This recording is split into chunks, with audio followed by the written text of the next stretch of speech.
نیکوکار یقیناً جنت میں ہوں گے، یعنی اللہ کے ان بندوں میں شامل ہوں گے جو بے حساب جنت میں جائیں گے۔ اللہ کے کچھ بندے ایسے ہیں جن کا آخرت میں کوئی حساب نہیں ہونا، حدیث شریف میں ان کا ذکر ہے، اس کی تفصیلات ہیں، وہ تفصیلات پیش کرنے کا بھی اس وقت موقع نہیں ہے۔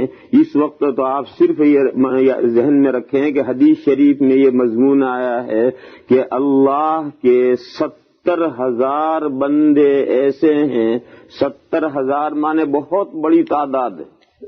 اللہ کے بندوں کی بہت بڑی تعداد ایسی ہے کہ جن کا آخرت میں کوئی حساب نہیں ہوگا، وہ بے حساب جنت میں جائیں گے۔ یہ وہ بندے، انہی کا اس آیت کریمہ میں تذکرہ ہے کہ ان الابرار لفی نعیم، بے شک نیکوکار یقیناً جنت میں ہوں گے۔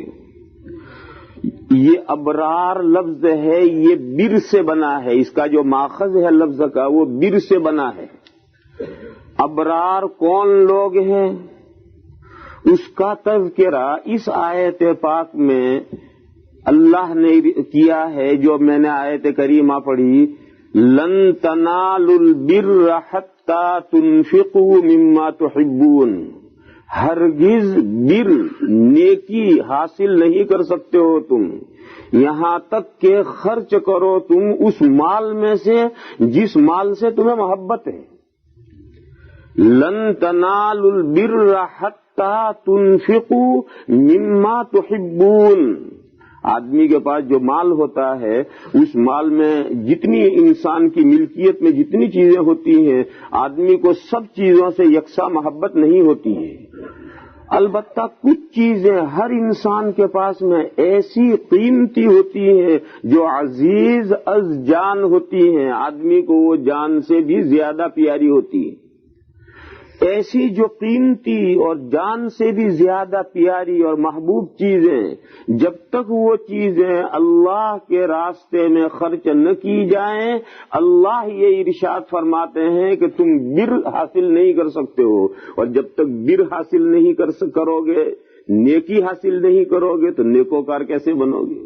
ابرار بننے کے لیے بر حاصل کرنا ضروری ہے، نیکوکار ہونے کے لیے نیکی حاصل کرنا ضروری ہے، اور نیکی کے لیے اللہ پاک یہ ارشاد فرماتے ہیں کہ یہ چیز تمہیں اس وقت تک حاصل نہیں ہو سکتی جب تک کہ تم اپنی محبوب چیزوں میں سے اللہ کے راستے میں خرچ نہ کرو۔ کتنا خرچ کرنا ہے؟ محبوب چیز ساری دے دینی ہے؟ نہیں، اللہ نے ایسا نہیں مانگا۔ اللہ نے ہماری محبوب چیز اللہ نے ساری نہیں مانگی۔ مما تحبون، عربی جاننے والے جانتے ہیں کہ اس میں من طبیعی ہوا ہے، یعنی تمہاری محبوب چیزوں میں سے کچھ خرچ کرو، ساری نہیں مانگی، یہ ان کا کرم ہے۔ قرآن کریم میں ایک جگہ پر اللہ کا ارشاد ہے، ان یسألکموها فیحفکم تبخلوا، اگر اللہ تعالیٰ تم سے خرچے کا مطالبہ کریں کہ اللہ کے راستے میں خرچ کرو اور تمہارے پاس جتنا ہے سارا خرچ کر دو، تو تم بخیلی کرنے لگو گے، سارا خرچ کرو گے نہیں۔ یسألکموها فیحفکم تبخلوا، اگر اللہ تعالیٰ تم سے مطالبہ کریں، ڈیمانڈ کریں کہ اللہ کے راستے میں خرچ کرو، پس وہ انتہائی درجے تک خرچ کرنے کا حکم دیں کہ تمہارے پاس جتنا ہے سارا خرچ کر دو، تو تب خلو تم بخیلی کرنے لگو گے۔ اس لیے اللہ جل شانہ عما نوالہ نے انسانوں کے طبیعتوں کی، مزاجوں کی رعایت فرما کر اللہ نے اتنا حکم دیا ہے جتنا حکم انسان برداشت کر سکتا ہے۔ قرآن کریم میں جگہ جگہ ہے، لا یکلف اللہ نفسا الا وسعہا، اللہ تعالیٰ نے ہر شخص کو اتنا ہی حکم دیا ہے جتنا اس کی گنجائش میں ہے۔ وَمَا جَعَلَ عَلَيْكُمْ فِي الدِّينِ مِنْ حَرَجٍ، اللہ نے تمہارے دین میں کوئی تنگی نہیں رکھی، ایسے سخت احکام اللہ تعالیٰ نے نہیں دیے ہیں کہ انسان اس پر عمل کر ہی نہ سکے۔ اس لیے اللہ تعالیٰ نے یہ نہیں فرمایا کہ تمہاری محبوب چیزیں ساری کی ساری خرچ کر ڈالو، یہ نہیں۔ من تبیز یہ لائے فرمایا کہ مما تحبون، تم اپنی محبوب چیزوں میں سے کچھ جب تک خرچ نہیں کرو گے اللہ کے راستے میں، بر اور نیکی نہیں حاصل کر سکتے اور ابرار نہیں بن سکتے۔ جنت میں جانے کا راستہ، ہموار ہونے کی شکل بس یہی ایک ہے۔ وہ بعض تھوڑا سا حصہ، کچھ حصہ، تھوڑا سا نہیں، کچھ حصہ کتنا ہوتا ہے؟ 1% بھی کچھ حصہ ہے، 2% بھی کچھ حصہ ہے، 10% بھی کچھ حصہ ہے، 25% بھی کچھ حصہ ہے، 40% بھی کچھ حصہ ہے، 50% بھی کچھ حصہ ہے، 60% بھی کچھ حصہ ہے، 80% بھی کچھ حصہ ہے، اور 99% یہ بھی کچھ حصہ ہے۔ ہاں 100 ہو گیا، 100% یہ کل ہو گیا، لیکن 100% سے نیچے 99 تک یہ سب بعض حصہ ہے، کچھ حصہ ہے۔ لہذا 1% سے 99% یہ سارے مرتبے ہیں۔ ان مرتبوں میں جس کو جتنی توفیق دے اللہ تعالیٰ وہ خرچ کرنا ہے، 100% اللہ نے نہیں مانگا۔ اس کے بعد ارشاد ہے وَمَا تُنْفِقُوا مِنْ شَيْءٍ فَإِنَّ اللَّهَ بِهِ عَلِيمٌ، اور جو کچھ خرچ کرو گے تم، بس بے شک اللہ تعالیٰ اسے خوب جاننے والے ہیں۔ 1% خرچ کرو گے اسے بھی اللہ جانیں گے، 10% کرو گے اسے بھی اللہ جانیں گے، 50% کرو گے اسے بھی اللہ جانیں گے، 99% کرو گے اسے بھی اللہ جانیں گے۔ کن نیتوں سے کیا ہے؟ 1% کیا ہے کس نیت سے کیا ہے؟ 50% کیا ہے کس نیت سے کیا ہے؟ 99% کیا ہے کس نیت سے کیا ہے؟ ان نیتوں کو بھی اللہ تعالیٰ جانتے ہیں، اور اللہ کے یہاں درجے نیتوں پر ملتے ہیں۔ یاد ہے آپ کو وہ حدیث شریف کہ جب غزوہ تبوک کا چندہ ہو رہا تھا تو حضور اکرم صلی اللہ تعالی علیہ وسلم نے صحابہ سے چندے کی اپیل کی کہ ابھی بہت بڑا لمبا سفر ہے اور بہت بڑا خرچہ ہے اور بہت بڑا لشکر ہے، لہذا جو آدمی جتنا دے سکتا ہو وہ چندہ پیش کرے۔ تو حضرت عمر فاروق رضی اللہ تعالی عنہ خود بیان کرتے ہیں کہ یہ موقع اتفاق سے ایسا موقع تھا کہ میرے پاس بہت مال تھا، اللہ نے بڑی گنجائش دے رکھی تھی، اور حضرت ابو بکر کے پاس ان دنوں میں کچھ نہیں تھا، تو میں زندگی بھر ابو بکر سے آگے بڑھنے کی کوشش کرتا رہتا تھا مگر کوئی موقع نہیں آتا تھا۔ آج موقع آ گیا تھا کہ ان کے پاس تو کچھ ہے ہی نہیں اور میرے پاس اتفاق سے اللہ کے فضل سے بہت تھا۔ چنانچہ جب حضور نے اپیل کی تو ہم اٹھے، اور میں نے دل میں سوچا کہ آج اتنا بڑا چندہ لاؤں کہ حضرت ابو بکر سے آگے بڑھ جاؤں۔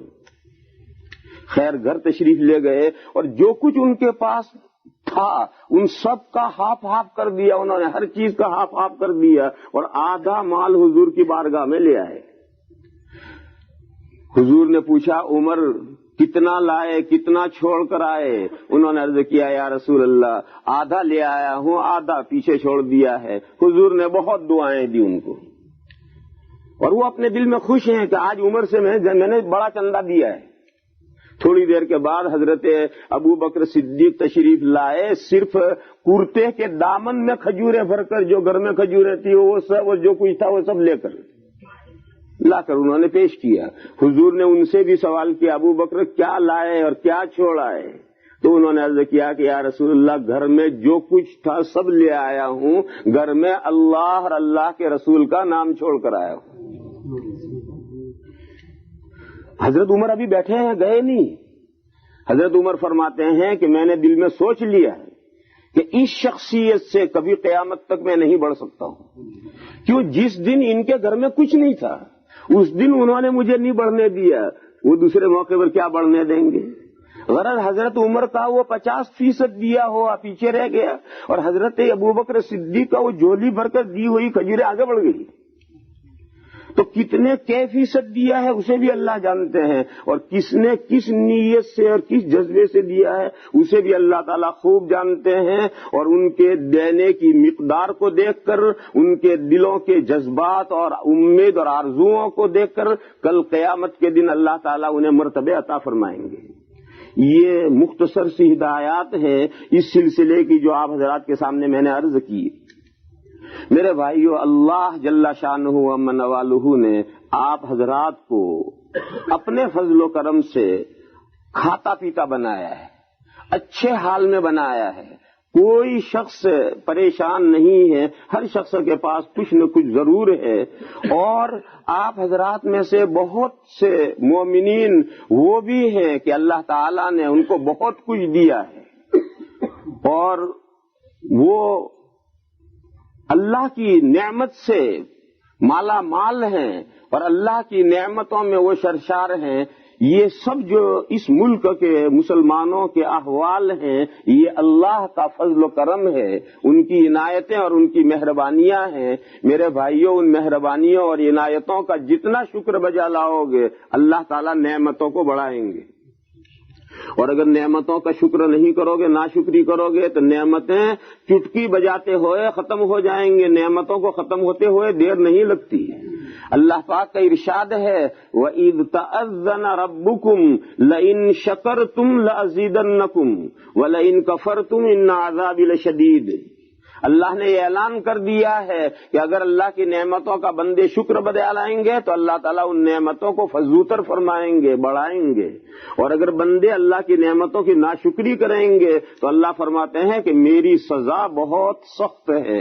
اللہ تعالیٰ اس سزا سے ہماری حفاظت فرمائے اور ہمیں اللہ تعالیٰ اپنی نعمتوں کا شکر بجا لانے کی توفیق عطا فرمائے۔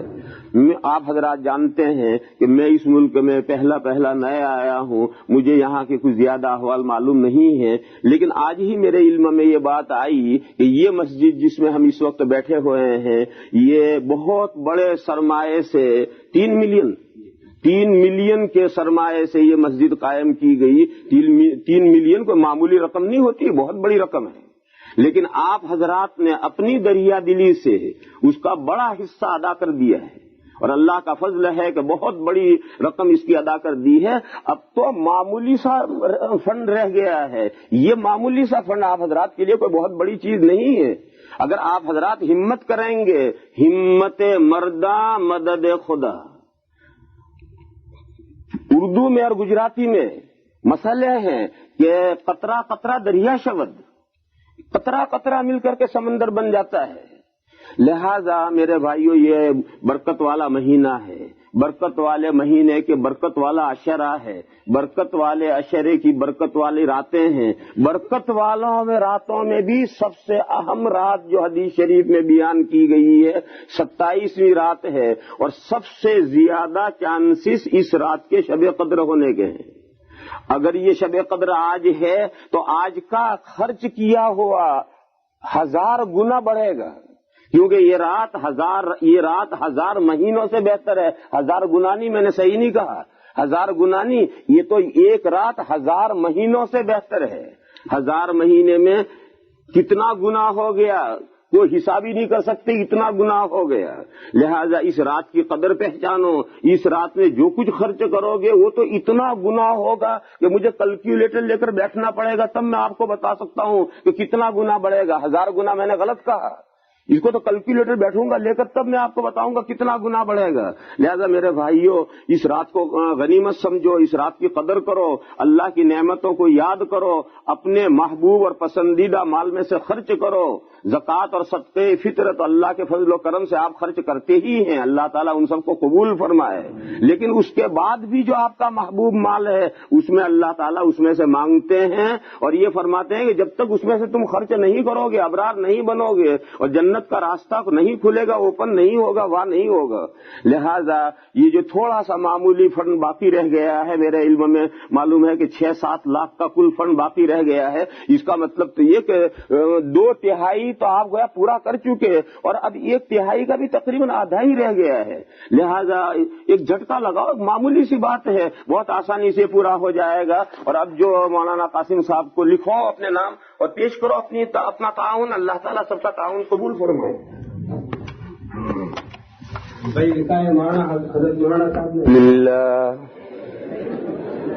الحمد لله نحمده ونستعينه ونستغفره ونؤمن به ونتوكل عليه ونعوذ بالله من شرور أنفسنا ومن سيئات أعمالنا من يهده الله فلا مضل له ومن يضلله فلا هادي له ونشهد أن لا إله إلا الله وحده لا شريك له ونشهد أن سيدنا ومولانا وحبيبنا وشفيعنا محمدا عبده ورسوله أرسله إلى الناس كافة بشيرا ونذيرا وداعيا إلى الله بإذنه وسراجا منيرا صلى الله تعالى عليه وعلى آله وصحبه وبارك وسلم تسليما كثيرا كثيرا وبعد فأعوذ بالله من الشيطان الرجيم بسم الله الرحمن الرحيم فمن يعمل مثقال ذرة خيرا يره ومن يعمل مثقال ذرة شرا يره صدق الله مولانا العظيم.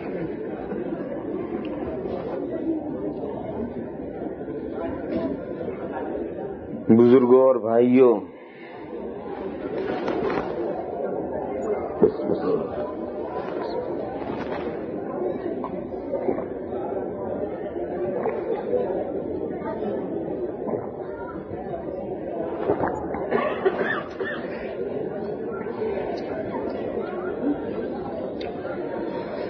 یہ قرآن پاک کی دو چھوٹی چھوٹی آیتیں ہیں، اور شاید ہی کوئی مسلمان اس مجمع میں ایسا ہوگا جسے یہ دو آیتیں یاد نہ ہوں. اذا زلزلت الارض زلزالہا کے آخر کی یہ دو آیتیں ہیں.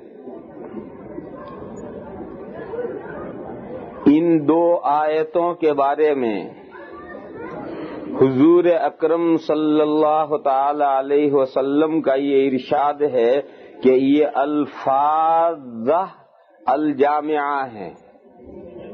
الفاظ کے معنی ہیں یگانہ، انوکھی، جس کو انگریزی میں کہتے ہیں یونیک، یگانہ، انوکھی، یکتا، یعنی اس کے سملر کوئی قرآن کریم میں آیت ہی نہیں.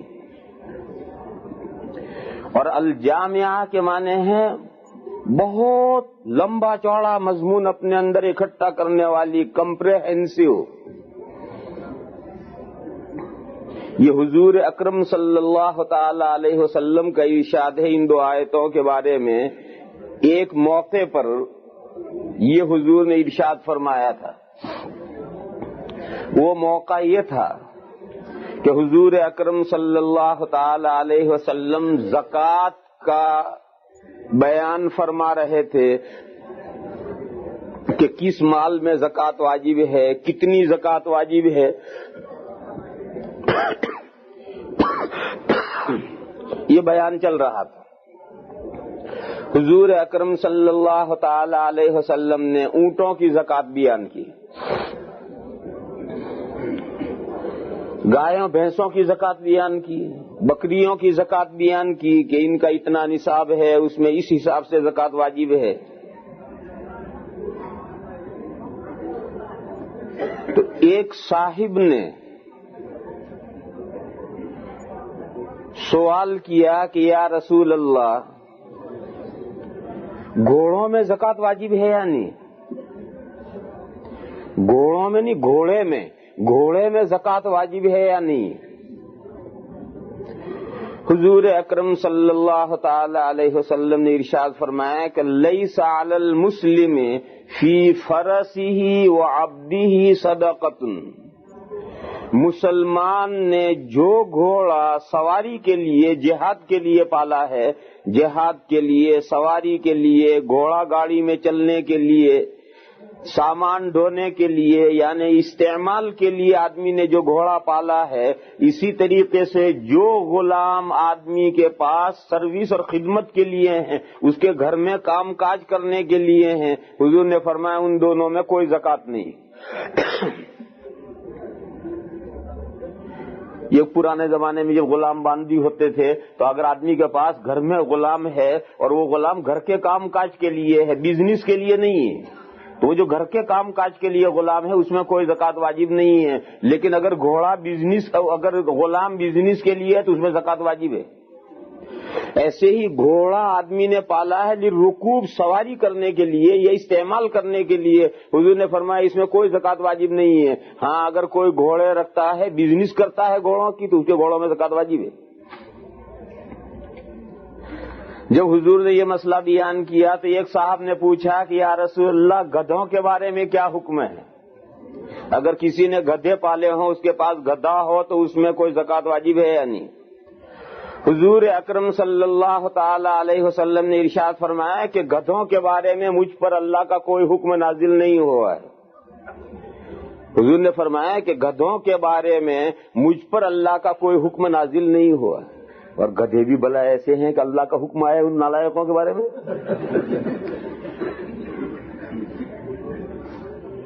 گدھے کیوں ہوتے اگر ان کا حکم آتا تو حضور نے ارشاد فرمایا کہ گدھوں کے بارے میں مجھ پر اللہ تعالیٰ کا کوئی خصوصی حکم نازل نہیں فرمایا ہے.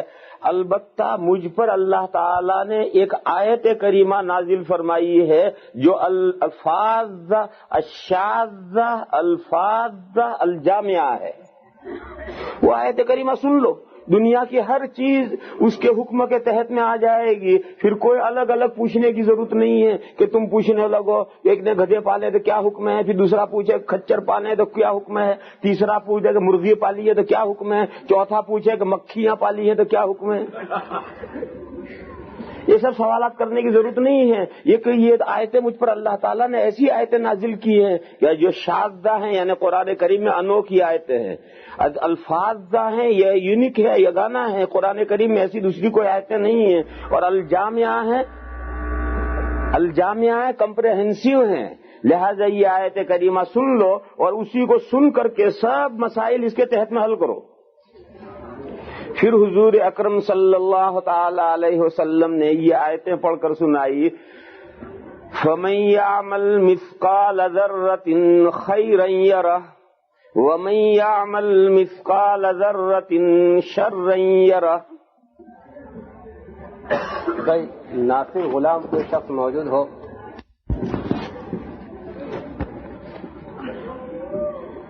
ان آیات پاک میں اللہ پاک جل شانہ و من والہ نے یہ ارشاد فرمایا ہے. اوپر سے قیامت کا ذکر آ رہا ہے، اذا زلزلت الارض زلزالها، یہاں سے قیامت کا ذکر آ رہا ہے کہ جب قیامت کا دن آ جائے گا تو جس شخص نے ذرہ بھر نیکی کی ہے وہ اپنی نیکی کو دیکھ لے گا، یعنی وہ نیکی اس کے سامنے آ جائے گی، اس کی وہ نیکی اسے مل جائے گی. فَمَن يَعْمَلْ مِثْقَالَ ذَرَّةٍ خَيْرًا يَرَهُ، پس وہ شخص جس نے ذرہ بھر نیکی کی ہے وہ اپنی نیکی کو دیکھ لے گا. وَمَن يَعْمَلْ مِثْقَالَ ذَرَّةٍ شَرًّا يَرَهُ، اور جس شخص نے ذرہ بھر برائی کی ہے وہ اپنی برائی کو بھی دیکھ لے گا، وہ برائی بھی اس کے سامنے آ جائے گی. یعنی نیکی کا ہر کام کرو، یہ نہیں کہ صرف بڑا بڑا ہی کام کرو، یہ نہیں، نیکی کا ہر کام کرو. چھوٹے سے چھوٹے نیکی کا کام ہو وہ بھی کرو. وہ چھوٹے سے چھوٹا آج تو وہ چھوٹا ہے، لیکن کل قیامت کے دن ہم جب نیکیوں کے محتاج ہوں گے تو یہ چھوٹے چھوٹی نیکیاں بھی ہمارے لیے بہت کچھ سہارا بن جائیں گی. اور میرے بھائیوں، برائیوں میں بھی یہی سمجھو کہ صرف بڑی بڑی برائیوں سے مت بچو، ہر برائی سے بچو، چھوٹی چھوٹی برائیوں سے ہی بچو. یہ کہ بھئی یہ تو مکروہ ہے، نہیں مکروہ نہیں. جب تھوڑے مکروہ بہت سارے ڈھیر سے مکروہ بن جائیں تو وہ پہاڑ بن جاتے ہیں، گناہوں کا پہاڑ بن جاتے ہیں، اور ان پہاڑوں کے نیچے آدمی دب مرتا ہے. تو اگر تم نے ذرہ بھر برائی کی ہے وہ برائی غائب نہیں ہونے والی ہے، وہ برائی بھی کل قیامت کو تمہارے سامنے آنے والی ہے. لہذا یہ ایک مزاج ہے لوگوں کا کہ بڑی بڑی برائیوں سے بچو. چھوٹی تو چلیں گی، یہ تو مکروہ ہے، کوئی حرام تھوڑا ہی ہے، ناجائز تھوڑا ہی، تو مکروہ ہی ہے. کیا کہے؟ کیا نمبر؟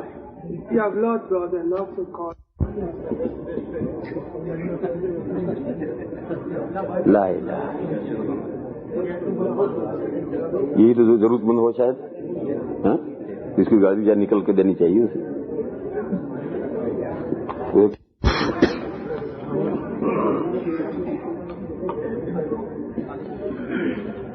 تو میرے بھائیوں، میں یہ بتا رہا تھا کہ ان آیات پاک کا خلاصہ یہ ہے کہ نیکیوں کے سلسلے میں آدمی کا ذہن یہ ہونا چاہیے کہ بڑی نیکی سے لے کر چھوٹی نیکی تک ہر نیکی جو موقع ہو نیکی کرنی چاہیے.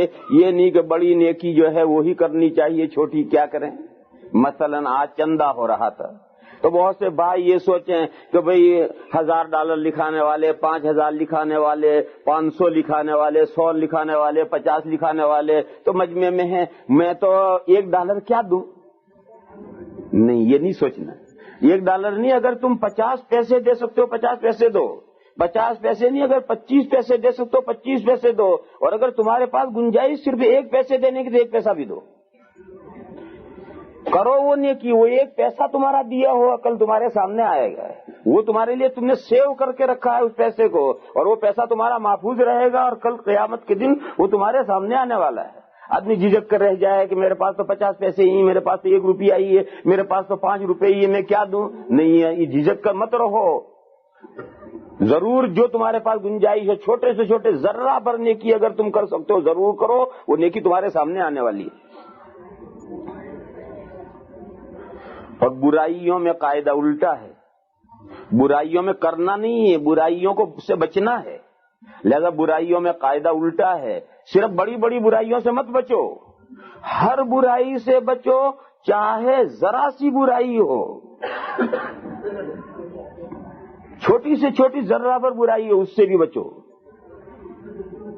کیا ہے؟ السلام علیکم ورحمۃ اللہ وبرکاتہ.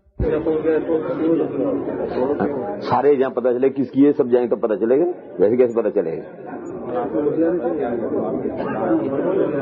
خیر میرے بھائیو، سنو، بات میں جلدی ختم کر دیتا ہوں تاکہ یہ الجھن دور ہو. سن لو. تو یہ آیات کریمہ ہیں، نیکی کے بارے میں یہ ضابطہ ہے، برائیوں کے بارے میں یہ ضابطہ ہے. یہاں اس وقت مسئلہ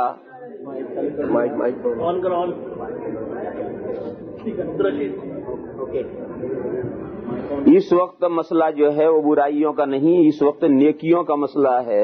اور ابھی آپ حضرات نے اس مسجد کے لیے جو تعاون دیا ہے، بڑھ چڑھ کر کے تعاون ایک دوسرے سے دیا ہے، الحمدللہ اس تعاون کو دیکھ کر اور سن کر کے بہت جی خوش ہوا اور دل سے دعائیں نکلی. اللہ تعالیٰ آپ کے اعمال حسنہ میں خوب خوب برکتیں عطا فرمائے، اور اللہ تعالیٰ ملت کے تعلق سے ہمیشہ آپ کو اسی طرح سے بلند حوصلہ عطا فرمائے، اور ہمیشہ ملت کے اجتماعی کاموں میں ایک دوسرے سے بڑھ چڑھ کر کے حصہ لینے کی توفیق عطا فرمائے. میرے بھائیو، اسی طریقے سے اگر آج سبھی مسلمان حصہ لیتے رہیں تو ملت کا کوئی بڑے سے بڑا کام اور کوئی چھوٹے سے چھوٹا کام، کوئی مشکل کام نہیں. تمام کام نہایت سہولت کے ساتھ، آسانی کے ساتھ انجام پا سکتے ہیں، اور بہت عمدگی کے ساتھ ملت کا ہر کام پائے تکمیل کو پہنچ سکتا ہے. تو اس لیے یہ صورت دیکھ کر کے مجھے بہت ہی خوشی ہوئی کہ اللہ تعالیٰ نے آپ حضرات کو مال دیا ہے تو اس کے ساتھ حوصلہ بھی دیا ہے، دل بھی دیا ہے، ہمت بھی دی ہے، خرچ کرنے کی بھی دی ہے. اور جو رہ گیا ہے اگر کسی وجہ سے اس نے نہیں دیا ہے تو دے، ضرور دے، اپنا حصے دار بنے. وقت گیا نہیں، ابھی وقت ہے، ابھی تعاون پیش کرے، اپنا تعاون پیش کرے اور وقت دے. اگر مسجد میں ذرا سا بھی حصے دار بنے گا تو حدیث شریف میں یہ ہے کہ اللہ تعالیٰ اس کے لیے جنت میں بلڈنگ بنائیں گے. حدیث شریف میں ہے کہ من بنا للہ مفحص قطات بن اللہ لہ بیتن فی الجنت. جو اللہ کے لیے مسجد بناتا ہے، کتنی بٹ تیتر کے انڈے رکھنے کے گھڑے کے بقدر. تیتر دو ہوتے ہیں، ایک بڑا تیتر ہوتا ہے اتنا، ایک چھوٹی تیتر ہوتی ہے، اس کو لاوری کہتے ہیں گجراتی میں. پتہ نہیں دوسری انگریزی میں کیا کہتے ہوں گے، چھوٹی سی تیتر، چھوٹا وہی چھوٹا تیتر کہتے ہیں، اسے اردو میں بٹ تیتر کہتے ہیں، اردو میں بٹ تیتر کہتے ہیں، اردو میں لاوری، گجراتی میں لاوری کہتے ہیں۔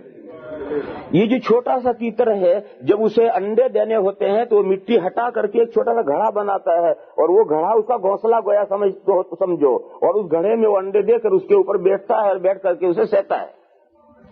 تو یہ بھٹ تیتر کے انڈے رکھنے کا جو گھڑا ہے، اس گھڑے کے بقدر بھی اگر اللہ کے لیے کوئی مسجد بنائے گا تو اللہ تعالیٰ اس کے لیے جنت میں بلڈنگ بنائیں گے۔ اس حدیث شریف کی شرح میں یہ سوال پیدا ہوا کہ اتنی چھوٹی مسجد، اس مسجد میں کون نماز پڑھے گا؟ چونٹیاں نماز پڑھیں گی؟ اتنی چھوٹی مسجد اگر کوئی بنائے گا، بھٹ تیتر کا انڈا اتنا ہوتا ہے، اس اتنے مسجد میں کون نماز پڑھے گا؟ اتنی چھوٹی مسجد بنانے کا فائدہ کیا؟ تو علماء کرام نے کہا کہ اتنی چھوٹی مسجد بنانے کا مطلب یہ ہے کہ ایک مسجد بنائی بہت سارے مسلمانوں نے مل کر، اور ایک بھائی نے $10 دیے۔ اب بتاؤ 3 ملین ڈالر کی جو مسجد ہوگی، اور پتہ نہیں اور آگے پلاننگ پوری ہوتے ہوتے کہاں تک پہنچے گی۔ ان جو 3 ملین کے ہو سکتا ہے 5 ملین ہو جائے، 6 ملین ہو جائے، وہ 6 ملین کی جو مسجد ابو بکر تیار ہوگی، اس میں $10 دینے والے کا کتنا حصہ بیٹھے گا؟ وہی بٹ تیتر کے انڈے کے بقدر بیٹھے گا، اسے زیادہ نہیں بیٹھنے کا، شاید اس سے بھی کم بیٹھے۔ لیکن وہ جس نے $10 دیے ہیں اور جس کا اتنا حصہ اس مسجد میں بیٹھنے والا ہے، اس کے لیے بھی اللہ جنت میں بلڈنگ بنائیں گے۔ تو جس نے زیادہ دیا ہے اس کا تو کہنا ہی کیا۔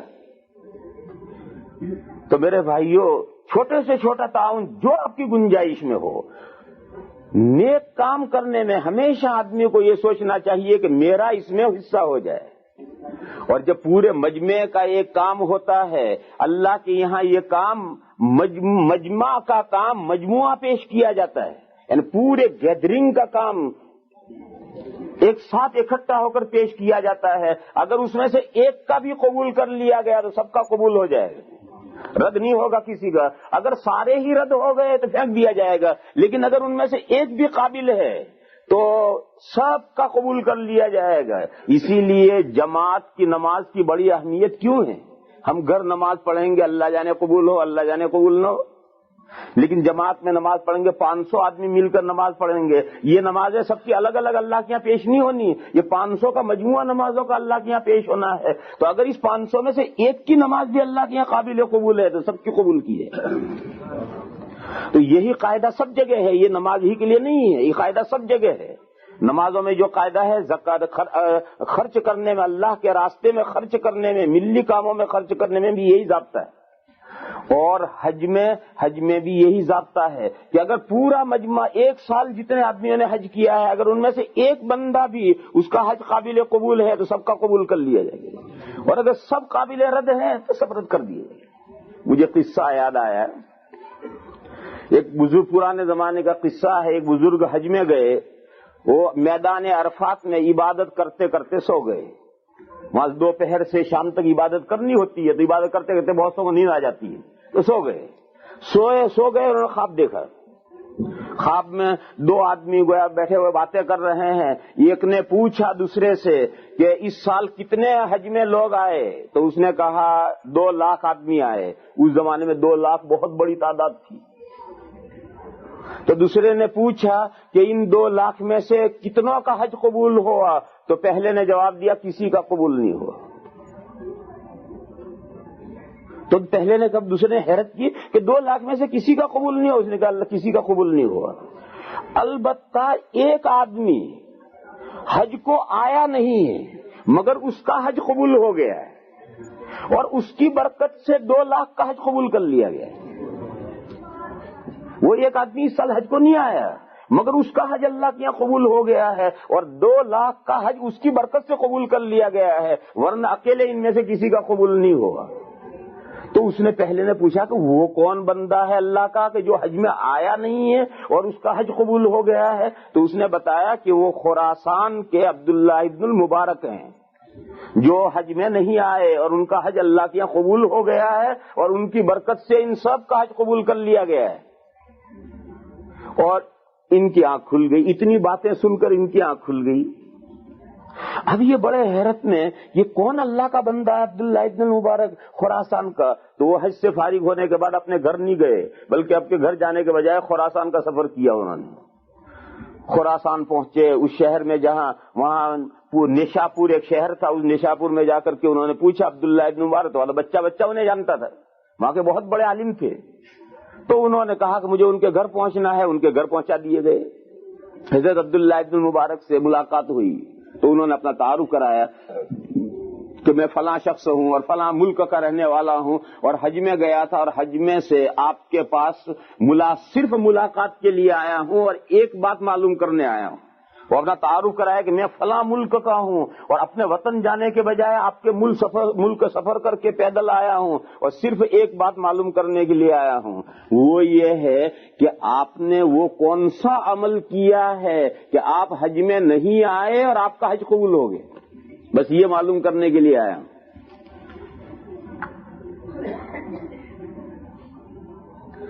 حضرت ابن المبارک رحمت اللہ علیہ نے فرمایا کہ بھئی میرا وہ عمل جو تھا وہ تو بتانے کا نہیں ہے، لیکن اب تم اتنی مشقت اٹھا کر کے آئے ہو، اب تمہیں نہ بتاؤں یہ بھی بہت مشکل ہے، باقی وہ عمل میرا بتانے کا نہیں ہے، تم یہ بتاؤ مجھے کہ تمہیں یہ معلوم کیسے ہوا تمہیں میرا حج قبول ہوا؟ تو انہوں نے پورا قصہ سنایا کہ میں میدان عرفات میں میری ذکر کرتے کرتے، اللہ کو یاد کرتے کرتے آنکھ لگ گئی اور میں نے ایسا خواب دیکھا ہے، اور خواب میں 2 آدمیوں میں یہ باتیں ہوئی ہیں، اس لیے میں آیا ہوں۔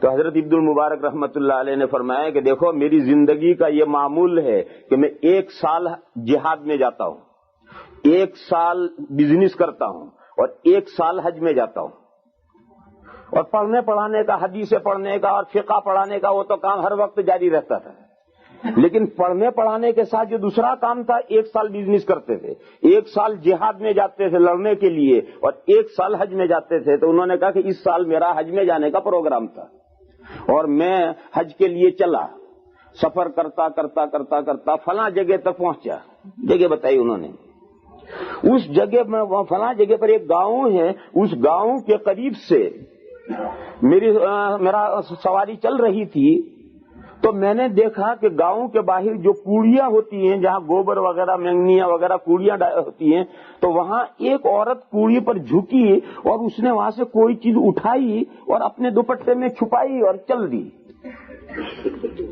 اور اس کا یہ عمل کرنا اور میری سواری کا وہاں سے گزرنا۔ تو مجھے شبہ ہوا کہ اس نے یہاں سے کیا چیز اٹھائی اور یہ چھپا کر کیوں لے جا رہی ہے۔ تو میں نے اس عورت کو روکا کہ رک بھائی، کیا اٹھایا تو نے یہاں سے بتا۔ تو اس عورت نے کہا کہ یہ آپ مجھ سے نہ پوچھیں۔ تو مجھے اور شک ہوا تو بھائی آخر وہ ایسی کیا چیز ہے جو بتاتی نہیں، تو میں نے اصرار کیا تو وہ رونے لگی، تو مجھے اور شک ہوا کہ آخر معاملہ کیا ہے۔ جب میں نے بہت زیادہ اصرار کیا تو اس نے یہ کہا کہ آپ یہ بات مجھ سے پوچھے ہی نہ، لیکن جب میں نے کسی قیمت پر اسے نہیں جانے دیا تو اس نے دوپٹے میں سے ایک مرا ہوا کبوتر نکال کے دکھایا اور اس نے کہا کہ میرے بچے 7 دن سے بھوکے ہیں، میرے پاس کوئی ذریعہ نہیں ہے، اور آج بچوں کی اتنی بے تابی تھی بچوں کی بھوک سے کہ میں نکلی کہ کہیں سے کوئی چیز لاؤں، تو یہاں جا رہی تھی تو کبوتر مرا ہوا تھا تو میں اسے گھر لے جا رہی ہوں، بچوں کو پکا کے کھلاؤں۔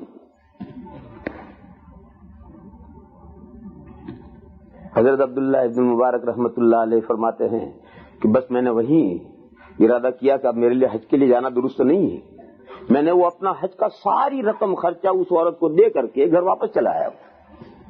حج کو نہیں جانا، حج تو فرض حج تو کر چکا ہوں، 10 حج کر چکا ہوں، یہ تو نفل حج کے لیے جا رہا ہوں، مجھے حج کی کوئی ضروری نہیں ہے، اس عورت کا مدد کرنا میرے لیے زیادہ ضروری ہے، تو میں اپنا حج کا سارا خرچہ اس عورت کو دے کر اپنے گھر واپس آ کر بیٹھ گیا ہوں۔ بس یہ قصہ ہے اور تو کوئی قصہ نہیں۔ تو یہ ان کا ایک عمل تھا، وہاں پہنچا تو ان فرشتوں نے بتایا کہ وہ حج کو نہیں آئے اور ان کا حج قبول ہو گیا، اور ان کے حج کی قبولیت کی وجہ سے ان تمام 2 لاکھ آدمیوں کا حج قبول ہو گیا۔ مجھے تو بھائیوں اس واقعے میں اور قصے میں یہ بتانا ہے کہ اللہ کے یہاں جو حج کا عمل پیش ہوتا ہے وہ الگ الگ پیش نہیں ہوتا ہے، اکٹھا ہو کر پیش ہوتا ہے۔ اور اس اکٹھا ہونے میں جن کے پکے ارادے ہوتے ہیں ان کا بھی اندر کو اکٹھا ہو کر کے قبول ہو جاتا ہے. تو حج کے لیے بھی یہی ضابطہ ہے کہ پوری گیدرنگ کا ایک عمل بن کر ایک حج اللہ کے یہاں جاتا ہے. اللہ کے راستے میں جو ملی کاموں کے لیے خیراتیں کی جاتی ہیں وہ خیراتیں بھی الگ الگ نہیں جاتی ہیں, وہ سب کی اکٹھا ہو کر ایک عمل بن کر اللہ کے یہاں پیش ہوتی ہیں. جماعت کی نماز بھی الگ الگ نہیں جاتی ہیں, سب کی اکٹھا ہو کر جمع ہو کر ایک نماز بن کر اللہ کے یہاں جاتی ہے. مجمع بیٹھ کر جو دعا کرتا ہے وہ دعا بھی اللہ کے یہاں الگ الگ نہیں جاتی ہے, سب کی دعائیں مل کر ایک دعا بن کر وہ اللہ کے یہاں پیش ہوتی ہے. اور اگر سارے ہی مجمع کا عمل قابل رد ہے تو رد کر دیا جائے گا, لیکن اگر پورے مجمع میں ایک آدمی کا بھی عمل قابل قبول ہے تو ایک کا قبول نہیں کیا جائے گا, بلکہ سارے ہی مجموعوں کا عمل اللہ کے یہاں قبول کر لیا جائے گا. اس لیے میرے بھائیوں, آج جن بھائیوں نے بڑے سے بڑی رقمیں دی ہیں, چھوٹا سا چھوٹا تعاون کیا ہے, ان سب کا ایک عمل بن کر کے اللہ کے یہاں جائے گا, اور انشاءاللہ ان میں بہت سے مقبول بندے ہوں گے جنہوں نے اخلاص کے ساتھ دل کی گہرائی سے اللہ کی خوشنودی کے لیے اور اللہ کی رضا جوئی کے لیے دیا ہوگا, اور ان کی برکت سے اللہ تعالیٰ ان سب کو قبول کریں گے.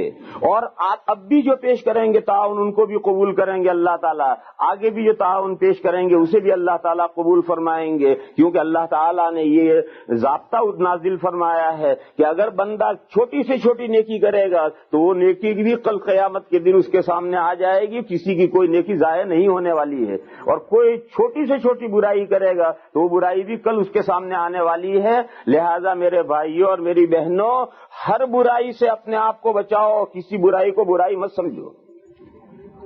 ایک حدیث شریف میں حضور اکرم صلی اللہ تعالی علیہ وسلم نے عورتوں کے سامنے تقریر فرمائی ہے, اور اس تقریر میں حضور نے یہ ارشاد فرمایا ہے کہ لا تحقرن جارۃ لجارۃ ولو فرسن شاۃ.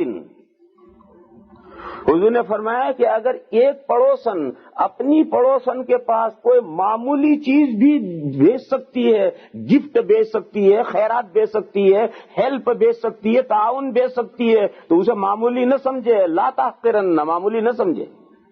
اگر وہ فرسنا شاطن, بکری کا جو کھر ہے نیچے, جو کھر جڑ کر دو الگ الگ ہو جاتے ہیں, یہ کھر جو ہیں یہ کھر پکائے جاتے ہیں, اوپر سے گرم کر کے سینک کر کے اوپر سے نکال دیے جاتے ہیں, پھر اندر کے پکائے جاتے ہیں. تو اگر اس نے بکری کے یہ کھر پکائے ہیں اور اس میں سے ایک کھر اگر کٹورے میں شوربا اور کھر اپنی پڑوسن کے پاس بھیج سکتی ہے, پڑوسن کے پاس ہدیہ بھیج سکتی ہے, پڑوسن غریب ہے اس کے پاس میں صدقہ بھیج سکتی ہے, اس کے پاس ہیلپ بھیج سکتی ہے, حضور نے فرمایا اسے حقیر مت سمجھو, اسے ضرور بھیجو. ایسے چھوٹے چھوٹے عورتوں کے جو نیک کام ہیں, یہ نیک کام بھی اللہ تعالی کے یہاں ذخیرہ آخرت بنیں گے, اور جب انسان آخرت میں عمل کے لیے ترس رہا ہوگا تو یہ چھوٹے چھوٹے کام بھی اس کے لیے بہت بڑا سہارا بنیں گے. حضور اکرم صلی اللہ تعالی علیہ وسلم کا ارشاد ہے کہ انسان بہت سی مرتبہ ایک نیکی ہوتی ہے, اس نیکی کو لا یبالی بھی, وہ سمجھتا ہے کہ اتنی چھوٹی نیکی کیا کروں, لیکن جب کل قیامت کو وہ پھر کر لیتا ہے, پھر وہ کل قیامت کو جب وہ نیکی اس کے سامنے آتی ہے تو وہ سوچتا ہے, جب اس کا ثواب سامنے آتا ہے تو وہ سوچتا ہے کہ اوہو یہ تو اتنی بڑی نیکی ہے, کاش ایسی نیکیاں تو میں نے بہت سی کی ہوتی. مثال کے طور پر راستے میں کوئی تکلیف دہ چیز ہے, راستہ چلنے والوں کو تکلیف پہنچا سکے ایسی چیز ہے, اسے راستے سے ہٹا دینا. اسے انسان بہت معمولی چیز سمجھتا ہے, کوئی بڑی بات نہیں سمجھتا ہے. یہ سمجھتا ہے کہ ادھر ڈیوٹی راستہ صاف کرنے والوں کی ہے, میری تھوڑی ہے. لیکن بعض آدمی یہ نیکی بھی کر لیتے ہیں, تکلیف دینے والی چیز ہٹا دیتے ہیں. یہ نیکی کا ثواب کل قیامت کے دن سامنے آئے گا تو آدمی سوچے گا کہ ایسی چھوٹی چھوٹی نیکیاں تو میرے سامنے سے کتنی گزر گئی, میں نے نہیں کی, کاش میں نے ایسی بہت ساری نیکیاں کر ڈالی ہوتی تو ساری کام آتی. تو اس لیے میرے بھائیوں آج تقریر زیادہ نہیں کرنی. جو رخصت ہونے والے جو گاڑیوں والے ہیں وہ بھی پریشان ہیں, اور وہ پریشانی تو نہیں ہے, اصل جو پریشانی وہ تو کھانا ٹھنڈا ہو رہا ہے آپ حضرات. اور زیادہ دیر ہو جائے گی زیادہ ٹھنڈا ہو جائے گا. اور میرے دوستوں نے مجھے یہ کہا تھا کہ 11:15 بجے پروگرام ختم ہو جانا چاہیے، اور وہ گھڑی 11:15 بجا رہی ہے اور 1 منٹ اوپر جا رہا ہے. وآخر دعوانا ان الحمدللہ رب العالمین. اللہم صلی وسلم وبارک علی سیدنا و مولانا محمد وعلی آل سیدنا و مولانا محمد بعدد من صلی وسلم. یا الہ العالمین ہماری نیکیوں کو قبول فرما. یا اللہ ہماری برائیوں سے درگزر فرما. یا اللہ آج جن بھائیوں نے اور بہنوں نے اس مسجد کے لیے تعاون پیش کیا ہے ان سب کے تعاون کو قبول فرما. یا اللہ دنیا میں بھی انہیں برکات اور خیرات عطا فرما اور آخرت میں بھی ان کو اجر جزیل عطا فرما. یا اللہ اس مسجد کے باقی معاملے کو بھی آسان فرما، اس کے باقی قرضے کی ادائیگی کا بھی غیب سے سامان فرما. یا اللہ سب لوگوں کو اور بڑھ چڑھ تعاون کرنے کی ہمت عطا فرما، توفیق عطا فرما. یا الہ العالمین اس ماہ مبارک میں ہمیں اپنے گزرے ہوئے ماں باپ کے لیے رشتہ داروں کے لیے خیرات کرنے کی، مسجد میں حصہ لگانے کی توفیق عطا فرما. یا الہ العالمین ہمیں اعمال صالحہ کی توفیق عطا فرما، برائیوں سے ہماری حفاظت فرما، ہماری مغفرت فرما، ہمارے ماں باپ کی مغفرت فرما اور تمام مسلمان مردوں کی اور مسلمان عورتوں کی مغفرت فرما. سبحان ربک رب العزت عما یصفون وسلام علی المرسلین والحمد للہ. اور اگر بندے کہیں ہچکچاتے ہیں، ڈھیلے پڑتے ہیں، پیچھے رہتے ہیں تو اللہ تعالیٰ انہیں سخت ڈانٹ پلاتے ہیں اور سخت تنبیہ فرماتے ہیں. قرآن کریم میں ایسی 2-3 جگہیں ہیں، میں مثال کے طور پر اسے عرض کروں. ہجرت کے بعد جہاد شروع ہوا. جہاد آسان کام نہیں. کچھ صحابہ سے کچھ تھوڑی سی ہچکچاہٹ پائی گئی، اور وہ بھی کتنے سالوں کے بعد، 10 سال جہاد کرنے کے بعد. 10ویں سال جب تبوک کا جہاد ہوا ہے اس وقت کچھ صحابہ سے پیچھے رہنا پایا گیا. وہ کل 3 صحابہ تھے، کل 3 متخلفین تھے. جو سچے پکے صحابہ تھے جو پیچھے رہ گئے تھے وہ کل 3 تھے. باقی تو منافقین تھے، ان کا قصہ تو الگ ہے. صرف اتنے 3 صحابہ کے پیچھے رہنے پر قرآن کریم نے پوری سورہ توبہ اتنی سخت لہجے میں نازل کی ہے، اتنی سخت لہجے میں پوری سورہ توبہ نازل کی ہے کہ اس سورہ توبہ پر بسم اللہ شریف بھی نہیں لکھی گئی، اور اس کے شروع میں بسم اللہ شریف نہیں پڑھی جاتی، کیونکہ بسم اللہ کا مضمون رحمت کا ہے، مہربانی کا ہے. بسم اللہ الرحمن الرحیم، شروع کرتا ہوں میں اللہ کے نام سے جو نہایت مہربان بڑے رحم فرمانے والے ہیں. جب یہ پڑھ کر کے آپ آگے شروع کریں گے تو آگے مضمون جو ہے اس کے مناسب آنا چاہیے یا نہیں. اور سورہ توبہ تو پورے سورہ توبہ اتنے سخت لہجے میں ہے کہ اس کے ساتھ بسم اللہ کا جوڑ نہیں ہے. اس لیے سورہ انفال اور سورہ توبہ کے بیچ میں بسم اللہ نہیں لکھی گئی. اسی سورہ توبہ میں ایک آیت کریمہ آئی ہے، إِلَّا تَنْصُرُوهُ فَقَدْ نَصَرَهُ اللَّهُ إِذْ أَخْرَجَهُ الَّذِينَ كَفَرُوا ثَانِيَ اثْنَيْنِ إِذْ هُمَا فِي الْغَارِ إِذْ يَقُولُ لِصَاحِبِهِ لَا تَحْزَنْ إِنَّ اللَّهَ مَعَنَا. الآیت. اللہ ارشاد فرماتے ہیں اگر تم اللہ کے دین کی اور اللہ کے رسول کی مدد نہیں کرو گے تو کیا اللہ کا کام آگے نہیں بڑھے گا؟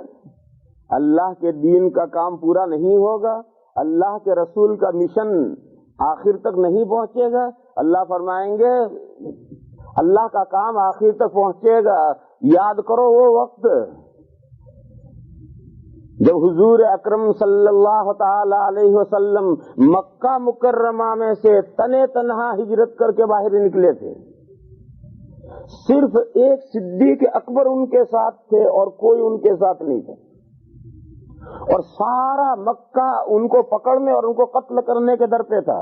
سارے مکہ کا پلان یہ تھا کہ انہیں چھوڑنا نہیں، انہیں جانے نہیں دینا، انہیں کسی قیمت پر ختم کرنا ہے۔ 100 اونٹ کا اعلان ہوا تھا کہ جو حضور اکرم صلی اللہ تعالی علیہ وسلم کی خبر لائے یا ان کا سر لائے اسے 100 اونٹ ملیں گے۔ اللہ فرماتے ہیں اس وقت ہم نے حضور کی مدد کی۔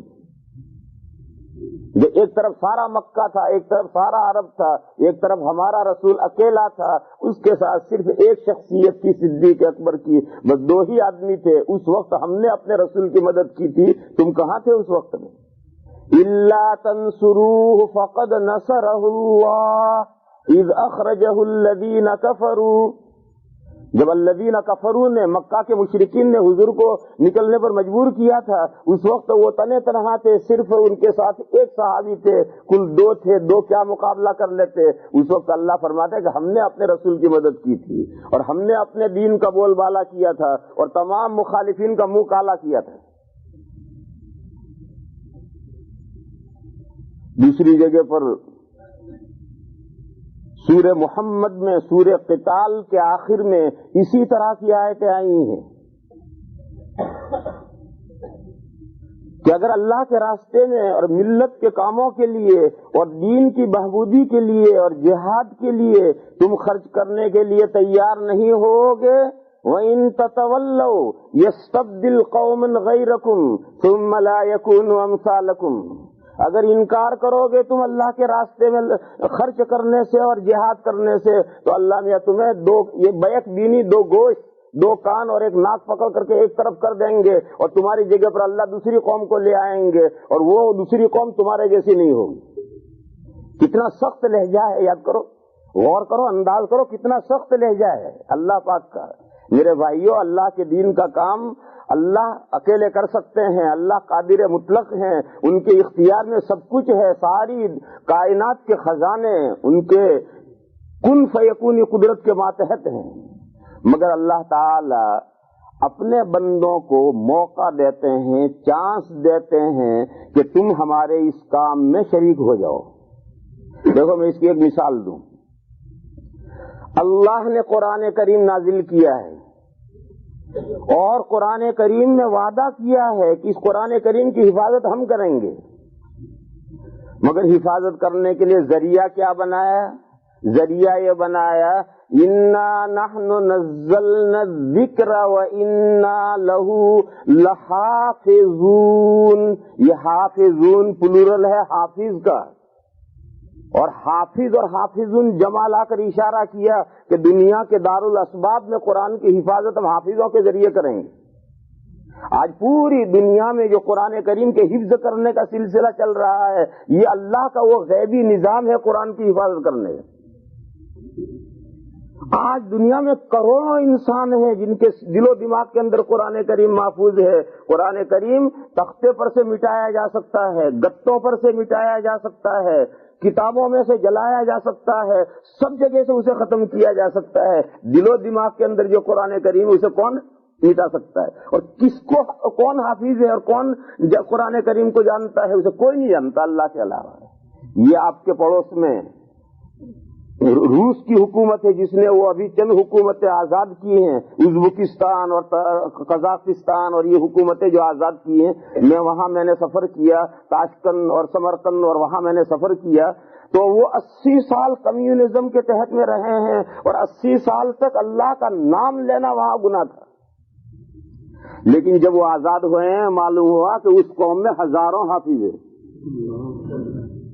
ارے بھائی یہ کیسے حافظ ہوئے؟ میں نے وہاں جا کے پوچھا لوگوں سے کہ بھائی یہ کیسے حافظ ہوئے؟ کا نظام یہ تھا کہ صبح بچے الگ الگ سب جنگل میں لکڑیاں چننے کے لیے جا رہے ہیں، کوئی ادھر لکڑیاں چننے جا رہا، کوئی ادھر لکڑیاں، کوئی ادھر لکڑیاں چننا، اور لکڑیاں چن کر کہیں گٹھڑ بنا کر رکھ دیتے تھے، اور ایک پہاڑ میں کوئی کھو متعین تھی، اس کھو میں پہنچ جاتے تھے، اور استاد بھی ایسے ہی لکڑی لے کر، کلاڑی لے کر، رسیاں لے کر وہ بھی لکڑیاں چننے جا رہا ہے، اس نے بھی کاٹ کر کے ایک بھارا لکڑیوں کا بنا کر وہ بھی اس کھو میں پہنچ گیا، اور وہاں قرآن کریم کا سبق ہوتا تھا اور قرآن کریم کا حفظ ہوتا تھا، اور شام کو سب لکڑیاں اٹھا کر الگ الگ اپنے گھر گئے، کوئی کسی کو پہچانتا نہیں۔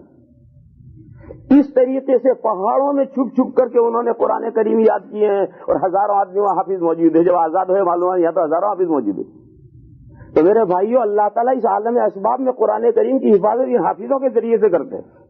اب اگر حافظ کہیں کہ ہم تو قرآن کے محافظ ہیں، میرے بھائیوں یہ حافظ قرآن کے محافظ نہیں ہے، قرآن کے محافظ اللہ ہیں، اور یہ حافظ تو اللہ کے کام کی تکمیل کا ذریعہ ہیں۔ ان کے لیے خوش نصیبی ہے کہ اللہ نے ان کو قبول کر لیا، ان کے لیے بہت بڑی سعادت ہے کہ اللہ تعالیٰ نے ان کو اس کام کے لیے قبول کیا۔ میرے بھائیوں اسی طریقے پر سمجھو ملت کے تمام کاموں کے لیے، چاہے وہ مسجدوں کے کام ہوں، چاہے وہ اس کی مدرسوں کے کام ہوں، چاہے وہ اسلامی اسکول کے کام ہوں، چاہے وہ جہاد کے کام ہوں، چاہے کوئی کام ہو، وہ سب کام اللہ کے ہیں، اللہ ان کاموں کو کریں گے۔ نیک بخت وہ انسان ہیں جو اس کام میں اللہ تعالیٰ ان کو قبول کر لیتے ہیں اور وہ لوگ اس کام میں حصے دار بن جاتے ہیں۔ ان کا لوگوں کا فائدہ کیا ہے؟ ان آیات کریمہ میں فائدہ بیان کیا گیا ہے، ایک خاص مضمون بیان کیا گیا ہے، قد افلح من تزکا، تحقیق یقیناً کامیاب ہو گئے وہ لوگ جو ستھرے ہوئے۔ قد افلح من تزکا، یہ کامیابی کون سی ہے؟ آخرت کی کامیابی ہے۔ آخرت میں کامیاب سکسیسفل کون ہوں گے؟ جو ستھرے ہو گئے، کلین ہو گئے۔ قد افلح من تزکا، ستھرے اور پاکیزہ اور کلین کیسے ہوں گے؟ قرآن کریم میں ایک دوسری جگہ پر آیت پاک ہے، اس کو ملاؤ تو سمجھ میں آئے گا۔ اللہ پاک کا ارشاد ہے، خذ من اموالہم صدقۃ تطہرہم وتزکیہم بہا وصلی علیہم ان صلاتک سکن لہم۔ اللہ فرماتے ہیں اپنے حبیب صلی اللہ علیہ وسلم کو خطاب کر کے کہ آپ مسلمانوں کے مال میں سے صدقہ لیجئے۔ خذ من اموالہم صدقۃ، آپ مسلمانوں کے مال میں سے صدقہ لیجئے۔ یہ عربی کا لفظ صدقہ جو ہے وہ زکوٰۃ سے لے کر للہ خرچ کرنے تک سب کو عربی میں صدقہ کہتے ہیں۔ یہ آپ مسلمانوں کے مال سے صدقہ لیجئے، خذ من اموالہم صدقۃ، کیا فائدہ ہے؟ تزکیہم تطہرہم، آپ صدقہ لے کر ان کو پاکیزہ کریں گے، وتزکیہم، اور آپ ان کو کلین کریں گے، ستھرا کریں گے۔ معلوم ہوا کہ اللہ کے راستے میں زکوٰۃ دینا، صدقے فطر دینا، صدقہ واجبہ دینا، صدقہ نافلہ دینا، للہ خرچ کرنا، یہ جتنا اللہ کے راستے میں خرچ کیا جائے گا، چاہے غریبوں پر خرچ کیا جائے، چاہے ملت کے کاموں میں خرچ کیا جائے، یہ اللہ کے لیے خرچ کرنا یہ آدمی کو گناہوں سے پاک صاف کرتا ہے، اور گناہوں سے پاک صاف ہونے پر آخرت کی کامیابی موقوف ہے۔ میرے بھائیوں یہاں یہ مضمون بھی سمجھ لینا چاہیے۔ بعض لوگ ایک خواہ مخواہ کا سوال کرتے ہیں، وہ سوال یہ کرتے ہیں کہ ہم گورنمنٹ کو بھی انکم ٹیکس دیتے ہیں اور شریعت کو بھی زکوٰۃ دیتے ہیں، تو ہم تو ڈبل ٹیکس دیتے ہیں، ہمیں تو ڈبل ٹیکس دینا پڑتا ہے۔ یہ بعض بھائیوں کے ذہن میں یہ سوال آتا ہے، میرے بھائیوں یہ جو اللہ کے راستے میں دیتے ہو، جو زکوٰۃ دیتے ہو اور جو یہ خرچ کرتے ہو، یہ ٹیکس نہیں ہے، یہ تو ہماری اپنی گناہوں سے صفائی کے لیے اور ہماری کلیننس کے لیے اللہ تعالیٰ نے ایک انتظام فرمایا ہے۔ یہ ٹیکس نہیں ہے، ٹیکس تو وہ ہے جو گورنمنٹ لیتی ہے، انکم ٹیکس ہو یا ہاؤس ٹیکس ہو یا جو ٹیکس ہو، وہ سب ٹیکسز ہیں۔ اور اللہ کے راستے میں جو خرچ کرنا ہے اس ٹیکس اس کے قریب بھی نہیں پھٹکتا ہے۔ یہ تو عبادت ہے اور بہت بڑی عبادت ہے، اور اس عبادت کے ذریعے سے اللہ تعالیٰ بندوں کو پاک صاف کرتے ہیں۔ یہ آیت کریمہ صاف صریح ہے کہ خذ من اموالہم صدقۃ تطہرہم وتزکیہم بہا، آپ لوگوں کے اموال میں سے صدقہ لیجئے اور صدقہ لے کر ان کو پاکیزہ کیجئے، ان کو ستھرا اور کلین کیجئے۔ لہذا میرے بھائیو آخرت کی کامیابی اسی پر موقوف ہے کہ آدمی اللہ کے راستے میں خوب خرچ کرے۔ یہ ٹھیک ہے کہ اللہ نے یہ کہیں نہیں مطالبہ کیا کہ تمہارے پاس جتنا ہے سب دے دو اللہ کے راستے میں، اللہ نے ایسا مطالبہ نہیں کیا، لیکن اللہ تعالیٰ نے یہ مطالبہ ضرور کیا ہے کہ تمہارے پاس ضرورت سے زائد جتنا ہے اس کے خرچ کرنے میں دریغ نہ کرو۔ قرآن کریم میں آیت ہے یسألونک ماذا ينفقون قل العفو، لوگ حضور سے پوچھتے ہیں کہ یا رسول اللہ ہم اللہ کے راستے میں کتنا خرچ کریں؟ قرآن کریم نے کہا کہ آپ ان سے جواب دیجئے کہ تمہاری ضروریات سے جو زائد ہے، اپنی ضرورتوں سے جو بچا ہوا ہے، وہ سب اللہ کے راستے میں خرچ کرو۔ یہ قرآن کریم میں سورہ بقرہ میں آیت پاک ہے اور اس میں یہ حکم دیا گیا ہے قل العفو۔ پھر اللہ نے فرق کر دیا ہے، ایک تو ہم غریبوں کو دیتے ہیں، صدقہ، زکوٰۃ، غریبوں کی ہیلپ کرتے ہیں، اور ایک ملت کے لیے کام خرچ کیا جاتا ہے، فی سبیل اللہ، راہ خدا میں خرچ کیا جاتا ہے۔ قرآن کریم نے دونوں کو الگ کر دیا ہے کہ یہ جو اللہ کے راستے میں خرچ کیا جاتا ہے یہ اللہ کو قرض دینا ہے، اور یہ جو غریبوں پر خرچ کیا گیا، زکوٰۃ دی گئی، دوسرا صدقہ فطر دیا گیا، یہ تم نے اپنے صفائی کے لیے اور اپنی ستھرائی کے لیے خرچ کیا اور اس کا صلہ تمہیں آخرت میں ملے گا۔ اور یہ ملت کے کاموں کے لیے جو خرچ کیا ہے یہ اللہ کو قرض دیا ہے، اور اللہ تعالیٰ جس اللہ کو جو قرض دیتا ہے اللہ اسے کئی گنا بڑھا کر قرض واپس کرتے ہیں۔ اس لیے یہ جو ملت کے کاموں کے لیے ہے وہ خرچ کرنا تو یہ تو دوہرا ثواب رکھتا ہے، خرچ کا خرچ، ثواب کا ثواب، اللہ کے دین کا اور ملت کی بہبودی، اور پھر ریٹرن ہمیں کئی گنا زائد ملے گا۔ اس لیے میرے بھائیوں اس خرچ کرنے میں جتنی جس کے پاس گنجائش ہو اس گنجائش سے کام لے کر کے خوب دل کھول کر کے خرچ کرنا چاہیے۔ تو اللہ نے فرمایا قد افلح من تزکا، یقیناً کامیاب ہو گیا وہ جو ستھرا ہوا، وذکر اسم ربہ فصلی، اور اس نے اپنے پروردگار کا نام ذکر کیا پھر نماز پڑھی۔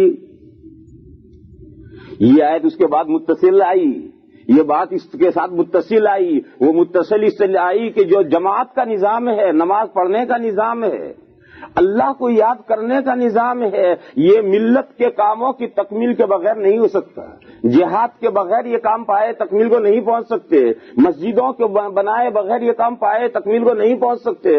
اس ملک کے اندر، خاص طور پر اس ملک کے اندر، لڑکوں کے اسلامی اسکول قائم کیے بغیر، اور اس سے زیادہ اہمیت لڑکیوں کے لیے اسلامی گرلز اسکول قائم کیے بغیر ہم اپنی نسلوں کو آگے نمازی نہیں رکھ سکیں گے۔ لہذا یہ اللہ کا نام لینا، ہم اپنی نسلوں کو اللہ کا نام لینے والا بنانے کے لیے جو خرچ کریں گے، جب وہ اللہ کا نام لینے والی نسلیں ہوں گی تو وہ اللہ کی وہ نماز بھی پڑھیں گی۔ اور یہی اللہ کا نام لینا اور یہی نمازوں کا اہتمام کرنا، یہی آخرت میں کامیابی کا ذریعہ ہے۔ مگر اللہ پاک فرماتے ہیں کہ بل تؤثرون الحیات الدنیا والآخرۃ خیر وابقیٰ، مگر مصیبت یہ ہے کہ تم دنیا کی زندگی کو ترجیح دیتے ہو۔ دنیا کی زندگی ہے کتنی؟ 50 سال کی، 60 سال کی، 70 سال کی، قصہ ختم۔ اور آخرت کی زندگی کتنی ہے اس کا کوئی اینڈ ہی نہیں۔ انسان اس 60-70 سال کی زندگی کے لیے سب کچھ جمع کرتا ہے۔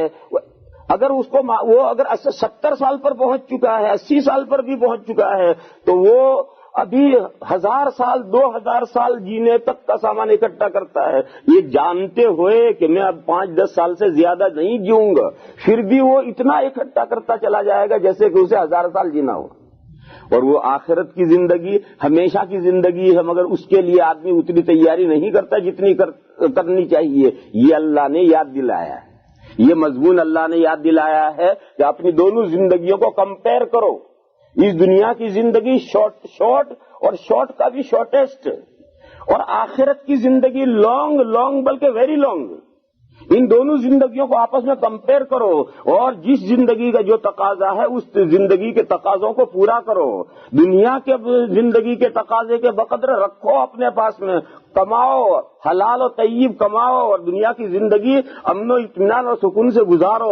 لیکن میرے بھائیو، جو آگے زندگی آ رہی ہے اس زندگی کو نہ بھولو، اس زندگی کے لیے بھی زیادہ سے زیادہ خرچ کرو۔ اللہ تعالیٰ مجھے اور آپ سب حضرات کو اس کی توفیق عطا فرمائے کہ ہم اس مضمون کو سمجھیں۔ اب ہماری اس مسجد کے جو تقاضے آپ حضرات کے سامنے آئے ہیں ان تقاضوں کو پورا کرنے کے لیے دل کھول کر کے حصہ لیں۔ اللہ تعالیٰ دنیا اور آخرت میں بہترین بدلہ عطا فرمائیں گے۔